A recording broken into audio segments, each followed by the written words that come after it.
budgets, everyone touts them as the #1 budget that might work. The only problem is all three of you are going to have to change the law to get your budget passed. Right. So the big questions are, how do you do that? You know, Mr. Horner, how do you get it through the legislature? What do you think the chances are of the other two budgets making it? Well, I think the other two budgets have no potential at all. I mean, and Mark Dayton, he's staked out a ground that is so far to the left, adding 30 to 40% to the state income tax.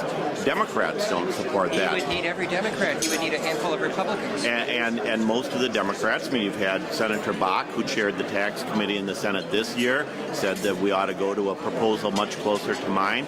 On the Republican side, you've had the business people who were part of the Tax Reform Commission, appointed by Governor Pawlenty, say that you ought to go to a proposal more like mine. So I think from both Emmer and from Dayton, you have people who have staked their ground in far right, far left, don't have support within their own parties, much less across the aisle. But here's the real answer, Craig, is that the only way that Minnesota is going to get things done in the next 4 years is with a governor who has the ability, the temperament, the commitment to go over the heads of the legislature, talk to the 60% of the public that has been disengaged, inspire them, engage them, motivate them, build the consensus in the public, and bring that back to the legislature. Mark Dayton doesn't have the ability. Tom Emmer doesn't have the inclination to do it. I'm the only one who's able to do that, and that's why I've had the endorsements of all the former governors, local officials, and so many newspapers all saying the same thing. I'm the only one who can engage the public and break the gridlock.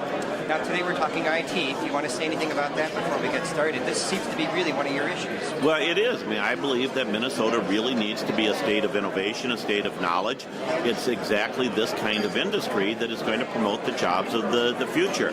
But to get there, we need to invest in education, we need to invest in research, both basic and applied research, and we need a tax structure that supports startup companies. Again, that's where Mark Dayton falls flat.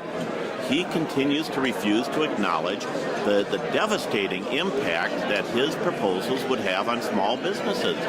These are exactly the kinds of businesses, in many cases, that would have to pay an extra 30-40% in state taxes if Mark Dayton was able to get his proposal passed. A lot of these companies are at a point where they couldn't afford that, or if they're farther along, they wouldn't be hiring the people we need. They wouldn't be creating the jobs we need. Mark Dayton's proposal would devastate this industry in Minnesota, and we just can't afford to do that. Well, thanks so much. We'll see you again tonight. A pleasure. Thank you. Bye.